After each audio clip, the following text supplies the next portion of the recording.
Bonjour, professeur Kodjo Laurent Edjeoblé, maître de conférence en économie internationale et mondialisation à l'Université de Lomé. Dans cette vidéo, nous allons vous présenter l'un des éléments qui rendent l'homme malheureux comme le diable. Comme son objectif primordial était de rendre l'homme malheureux comme lui, nous découvrirons aujourd'hui qu'il a mis en place un système qui rend les hommes malheureux comme lui. Nous allons donc parler de la théorie de la rationalité selon le diable, ou la rationalité positive, et la rationalité selon Dieu, ou la rationalité normative. Ces aspects nous sont apparus clairement dans la vidéo d'hier. Grâce à Dieu, grâce à la prière que nous lui avons adressée hier, de nouvelles connaissances nous ont été révélées. Par exemple, le corps de Lucifer. Nous ne connaissions pas ce terme quand nous commencions cette vidéo. Et donc, tout comme Néphi, après ses 2 premières tentatives, sans succès pour récupérer les plaques de Laban, allait une 3e fois, il disait, il ne savait pas par avance ce qu'il allait faire. De même, dans cette quête du bonheur pour le monde, je ne savais pas par avance ce que j'allais dire. C'est pour cette raison que nous commençons par la prière afin que le Seigneur nous ouvre l'intelligence pour saisir les choses de sa volonté, pour saisir ce qu'il veut que nous fassions afin que le monde soit heureux.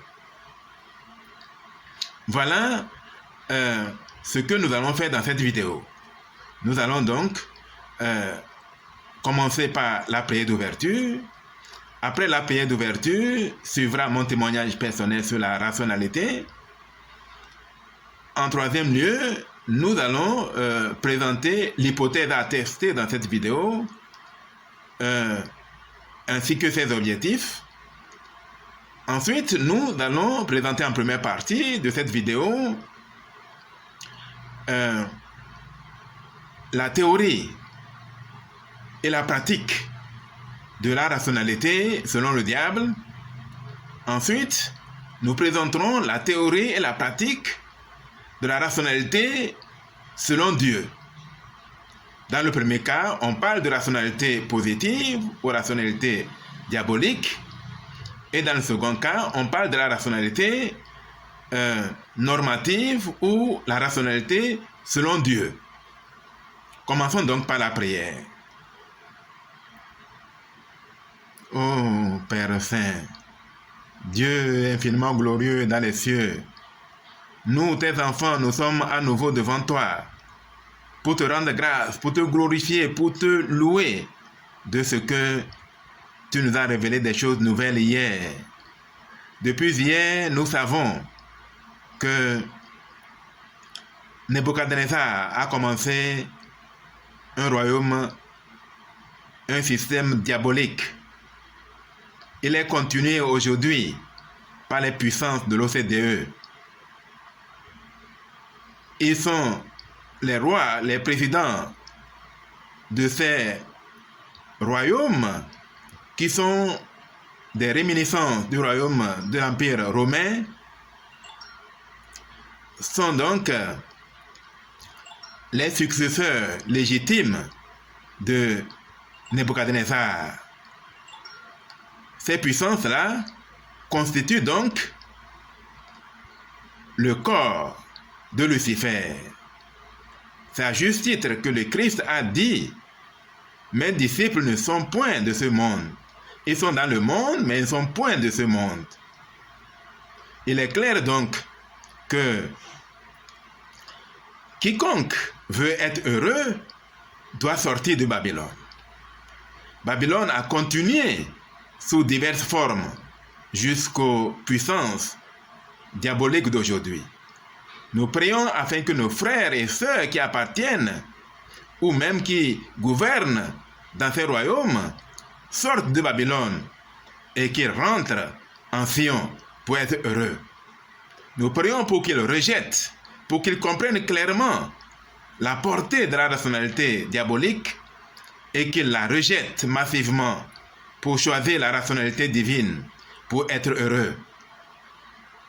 Nous prions afin que tu déverses en abondance ton Esprit Saint et les connaissances rares, les connaissances dont nous avons besoin pour le monde d'aujourd'hui, pour notre chaîne, pour ceux qui nous suivent. Seigneur, nous te demandons de déverser ta connaissance en abondance, celle dont nous avons réellement besoin. Seigneur, nous t'aimons. Nous savons que tu nous aimes aussi d'un amour éternel. Nous prions afin que nous puissions sortir de cette ornière, de cette situation où le diable nous a conduits. Le diable a été précipité sur la terre et il est animé d'une grande colère, sachant qu'il a peu de temps. Il veut rendre tout le monde malheureux comme lui. Et tout ce qui vient du diable a pour objectif de rendre l'homme malheureux comme lui. Nous prions afin que les hommes prennent conscience de cela et qu'ils rejettent tout ce qui vient de Satan et qu'ils embrassent ce qui vient de Dieu afin d'être heureux, afin de cesser d'être malheureux. Voilà la prière que nous t'adressons humblement au nom de ton Fils unique Jésus-Christ. Amen.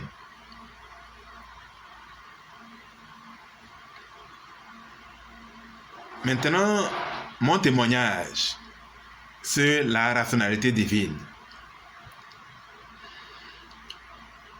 Je sais qu'une bonne partie de la rationalité positive est constituée par la science moderne. Cette science a apporté beaucoup de choses à ce monde, telles que l'électricité, telles que la connaissance des lois de l'univers, telles que la connaissance de la forme de la terre, l'immensité de la création de Dieu. Je sais que la science a apporté de grandes choses. Dans le domaine de la santé, elle a permis de vaincre beaucoup de maladies. Dans le domaine de la physique, elle a permis de maîtriser beaucoup de choses de l'univers, ainsi de suite.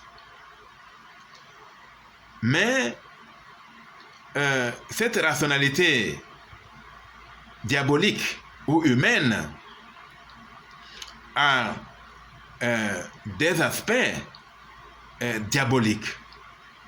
Et il convient de les dénoncer afin que l'homme comprenne que cette rationalité ne fait que détruire sa foi pour le rendre malheureux comme le diable. Je sais que la rationalité divine est immense.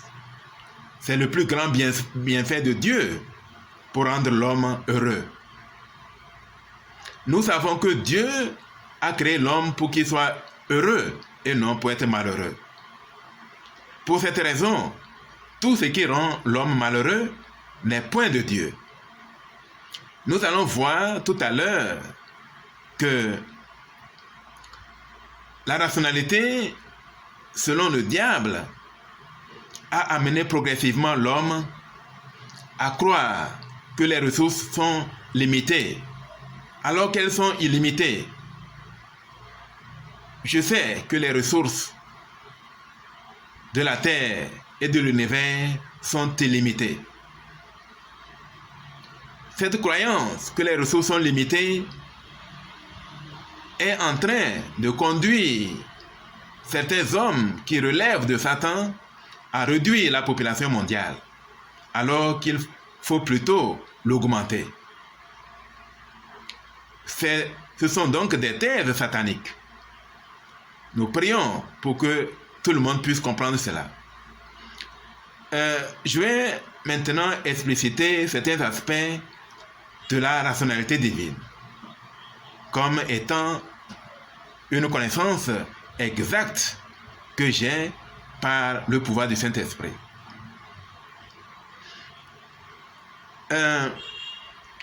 Lorsque nous croyons à la rationalité divine, nous sommes en train d'ouvrir les écluses des cieux. Dieu va déverser ce que nous demandons sur nous. Quand Dieu dit que il nous a créés pour avoir la joie, il le dit vrai. C'est une vérité. Et donc tout ce qui rend l'homme malheureux n'est point de Dieu. Je rends un témoignage sur la rationalité divine. J'étais élève en classe de terminale. Et notre professeur de physique, une fois en classe, nous demande de prendre une feuille pour une interrogation surprise. Et à ma grande surprise, il choisit l'exercice numéro 12.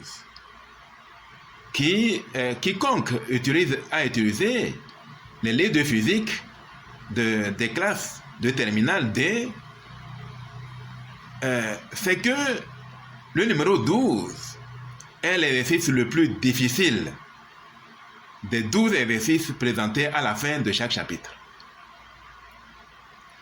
Cet exercice-là, sur les ressorts, je l'ai essayé plusieurs fois à la maison sans réussir.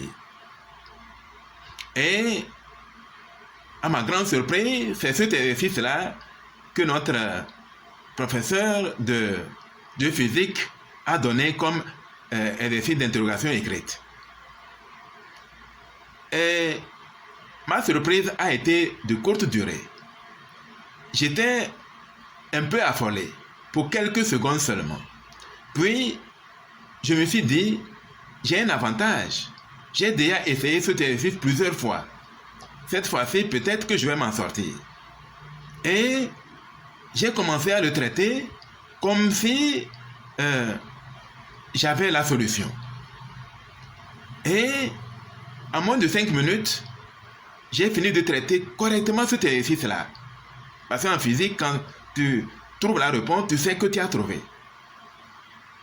Et j'étais vraiment surpris de la réponse, puisque j'ai essayé l'exercice plusieurs fois à la maison sans réussir.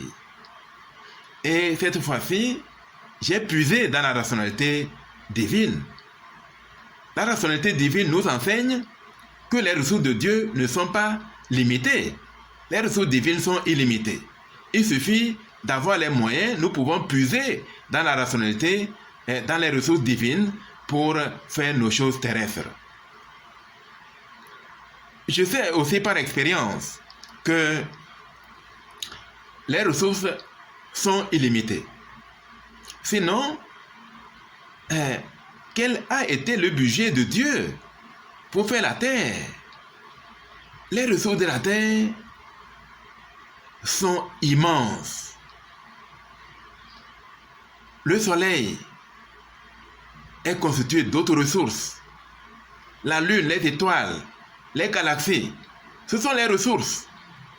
Elles sont donc illimitées. Pourquoi dit-on donc que les ressources sont limitées? Que nous sommes dans un monde de ressources rares. Voilà, il est clair que les ressources sont illimitées. Le Seigneur dit que quiconque garde les commandements de Dieu est semblable à un arbre planté au bord d'un cours d'eau. Il est resplendissant. Par cette connaissance, nous savons que les ressources de Dieu sont illimitées. Il suffit de savoir comment puiser ces ressources. Il dit même que tout ce que vous demanderez à mon Père, à mon nom, il vous le donnera. Tout ce que vous demanderez à mon Père, à mon nom, il vous le donnera. Et il ajoute que vous demandez et vous n'obtenez pas parce que vous demandez mal. je me suis rendu compte à maintes reprises que quand je demande bien, j'obtiens. J'ai obtenu tant de bénédictions de Dieu lorsque j'ai demandé correctement. Ça veut dire que le système satanique dans lequel nous sommes a rendu les ressources rares pour rendre l'homme malheureux comme lui. Voilà mon témoignage sur la rationalité divine. Nous allons maintenant présenter l'hypothèse à démontrer, à tester dans cette vidéo, suivie de ses objectifs. Alors, quelle est l'hypothèse que nous voulons démontrer ou tester dans cette vidéo? L'hypothèse que nous voulons développer, c'est que les ressources de Dieu sont illimitées. Et quiconque professe que les ressources sont rares et limitées, qu'il faut les utiliser avec rationalité, qu'il faut utiliser des moyens sophistiqués afin d'utiliser rationnellement les ressources de Dieu, est en partie vrai et en partie faux. Et nous voyons à travers ce concept que le diable présente toujours la vérité mélangée de la fausseté. Parce que le fait de dire qu'il faut utiliser rationnellement les ressources humaines, les ressources de l'univers est une vérité. Mais il ajoute que les ressources sont limitées et c'est pour cette raison qu'il faut les utiliser rationnellement. Ce qui ajoute là est une fausseté. Donc, c'est ainsi qu'il a dit à nos premiers parents dans le jardin d'Éden que si vous mangez le fruit défendu, vous ne mourrez pas. Vous connaîtrez, et vos yeux s'ouvriront et vous saurez faire la différence entre le bien et le mal. Et vous serez semblable à des dieux. En disant cela, le diable a dit une vérité mélangée à du mensonge. Quand il dit par exemple que vous ne mourrez pas, ce n'est pas vrai. Car le jour où Adam et Ève ont mangé le fruit défendu, ils étaient morts spirituellement, ils étaient séparés de Dieu et ils étaient obligés, c'est pour cette raison qu'ils ont été chassés du jardin d'Éden. Donc le diable présente toujours une partie de la vérité à laquelle il ajoute du mensonge. Voilà la raison pour laquelle il est important de démontrer que la notion de la rationalité positive est un des éléments fondamentaux du diable pour rendre l'homme malheureux comme lui. Donc allons-y donc dans la première partie de cette vidéo que nous appelons la rationalité selon le diable ou la rationalité positive.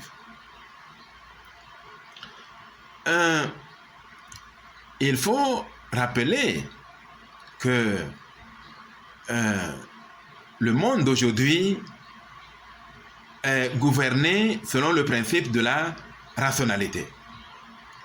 La science économique commence en disant que nous sommes dans un monde où les besoins sont illimités, mais les biens pour les satisfaire sont limités. Donc nous sommes dans un monde de ressources rares. Et en disant cela, c'est une erreur de croire que nous sommes dans un monde de ressources rares.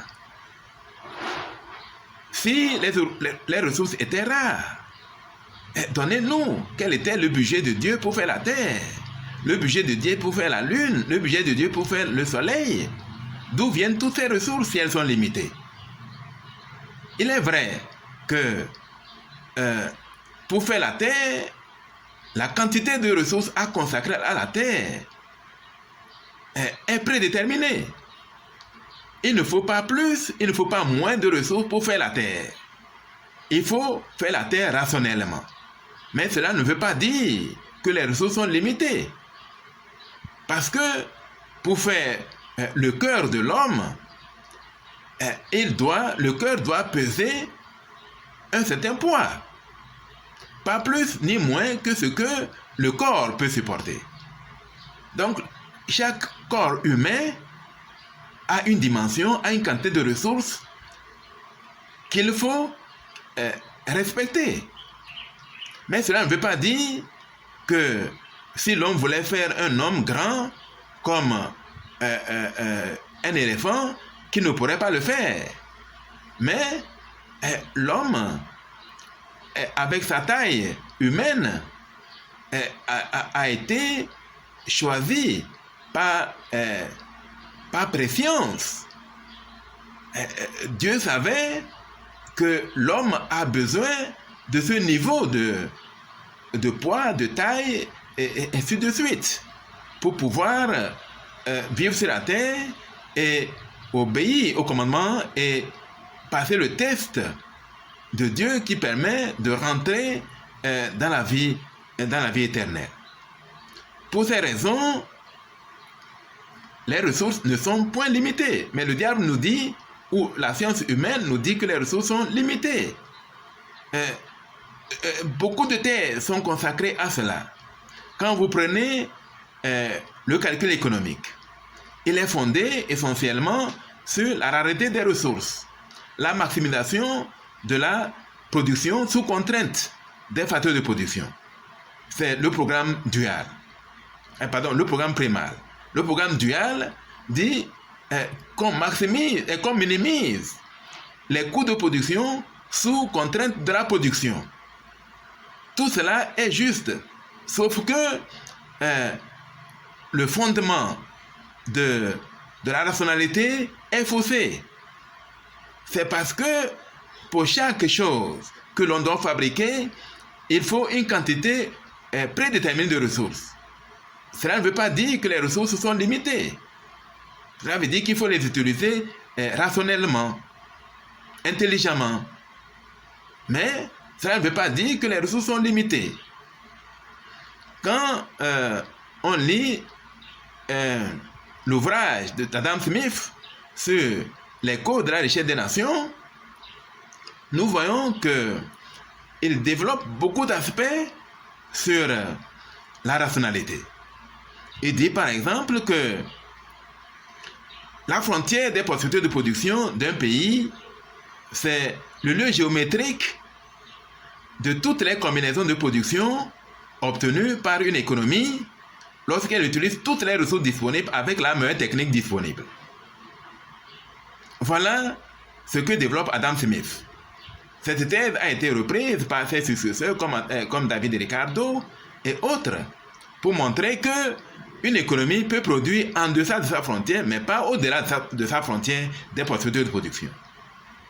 Voilà comment Adam Smith, par sa science diabolique, a limité les ressources pour l'humanité.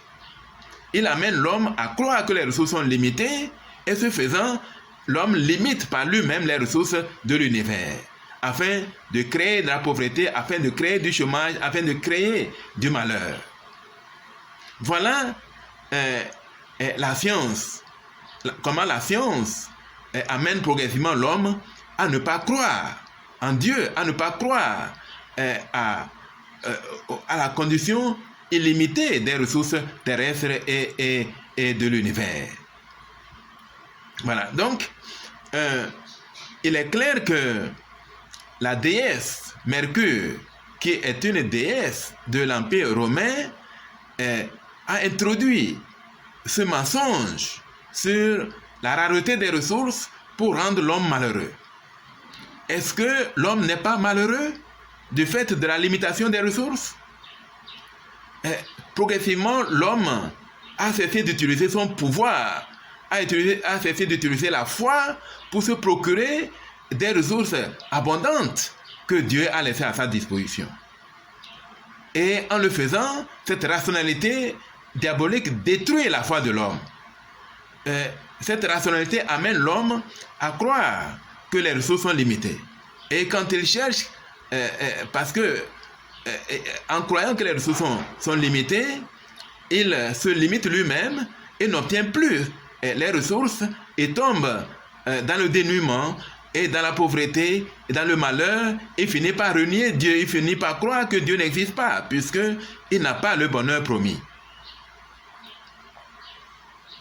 Voilà la gravité de croire que les ressources sont limitées. Cette conception, cette croyance détruit notre foi. Il est important de noter que le diable tente de mettre la main sur toutes les ressources de la terre afin d'empêcher l'homme d'en jouir et ne donner qu'à ceux qui sont ses adeptes, ses disciples. Et donc, le corps de Lucifer a cet aspect-là de la rationalité pour rendre l'homme malheureux comme lui. Donc, tous les aspects essentiels du corps de Lucifer ont pour objectif de rendre l'homme malheureux comme lui. Mais nous y avons trouvé de la science utile, mais c'est une science mélangée avec du mensonge. Nous reviendrons dans d'autres vidéos sur des aspects théoriques et empiriques de la rationalité positive. Pour le moment, nous allons développer la rationalité normative. Dieu est illimité et sa création est illimitée. Il a dit, quand il a mis Adam dans le jardin d'Éden, il lui a donné la clé pour utiliser toutes les ressources de la terre et d'en être heureux. Et ce faisant, il a fait effectivement. Adam et Ève ont joui des ressources du jardin d'Éden et ils étaient heureux. Jusqu'à ce qu'ils soient chassés du jardin d'Éden, ils étaient heureux. Du moins, progressivement, puisque on ne peut pas être heureux sans faire la part entre ce qui est bien et ce qui est mal. Donc, un enfant de moins de 8 ans ne peut ni avoir de la joie, ni avoir de la souffrance, parce que, du moins, il n'apprécie pas ces choses-là à leur juste valeur. Voilà, donc, quiconque croit que les ressources sont illimitées retourne dans le jardin d'Éden. Quiconque croit que les ressources sont limitées reste dans le monde céleste, dans le monde morne dans lequel Adam et Ève ont été mis lorsqu'ils ont mangé le fruit défendu. Quiconque croit que Dieu est Dieu et que les ressources sont illimitées, que Jésus-Christ est le Fils de Dieu et garde les commandements, il est comme un arbre planté au bord d'un cours d'eau, il retourne dans le jardin d'Éden et il vit dans la même abondance que Adam et Ève au commencement. Voilà la rationalité normative. Dans la rationalité normative, il faut gérer les ressources avec efficacité, mais ce n'est pas parce qu'elles sont limitées, c'est parce que chaque chose a besoin d'une quantité de ressources. Et c'est pour cette raison que l'on doit utiliser les ressources rationnellement. Mais elles ne sont pas limitées. Par exemple, lorsque vous prenez le cas de Moïse dans le désert, il a traversé tout le désert jusqu'au puits de Jéthro. Et c'est lorsque ces ressources physiques étaient épuisées que la ressource divine s'est manifestée. C'est en ce moment-là que les filles de Jéthro ont découvert Moïse couché dans la brousse. Et ils l'ont amené, il a bu de l'eau. Donc nous voyons là que quand l'homme sert Dieu de tout son cœur, de toutes ses forces, de toute sa pensée et de tout son pouvoir, il débouche. Dès qu'il fait cela, il débouche sur des ressources illimitées. C'est en ce moment-là que se produisent les miracles de Dieu. Nous savons que lorsque Adam Smith parle de la frontière des processus de production, il dit bien, parce que si un pays est sur sa frontière des processus de production, ça veut dire qu'il sert Dieu de tout son cœur, de tout son pouvoir, de toutes ses forces et de toute sa pensée. Et en étant sur cette frontière, les miracles vont se produire. Donc l'utilité marginale ne sera plus décroissante. Elle sera stationnaire. L'utilité marginale de la consommation des biens ne sera plus décroissante, elle sera stationnaire parce que c'est le manque d'intelligence qui fait que l'utilité marginale est décroissante. Et donc, au-delà de la frontière des processus de production, la production est possible. Ce sont les miracles de Dieu qui se produisent au-delà de la frontière des processus de production. Nous ferons des analyses scientifiques autour de cela. La production au-delà du rationnel est possible. Et quand Jésus-Christ a fait tous les miracles de Jésus-Christ relèvent de l'irrationalité humaine. Et quand il guérit un aveugle-né, Jésus-Christ est en train de montrer que les ressources sont illimitées. Quand Jésus-Christ ressuscite Lazare, il montre que les ressources divines sont illimitées. Quand Jésus-Christ multiplie les pains et autres, il est en train de montrer que les ressources de Dieu sont illimitées. Ainsi de suite. Voilà comment nous pouvons démontrer que les ressources de Dieu sont illimitées. Il s'agit de bien demander et de les utiliser correctement dans le but pour lequel ces ressources ont été créées. Donc, il est clair que nous devons retourner par la foi, par la foi et le respect des commandements, le fait de garder les commandements, le fait d'être juste, le fait de chercher la gloire de Dieu, le fait de conclure des alliances avec Dieu nous permet de rentrer, de retourner dans le jardin d'Éden et de jouir de la rationalité divine, d'être dans une abondance, l'abondance divine. Il est clair que ces choses sont utiles. Nous devons véritablement nous repentir et retourner dans la rationalité divine qui apporte le vrai bonheur. Je témoigne de toutes ces choses au nom sacré de notre Seigneur et Rédempteur.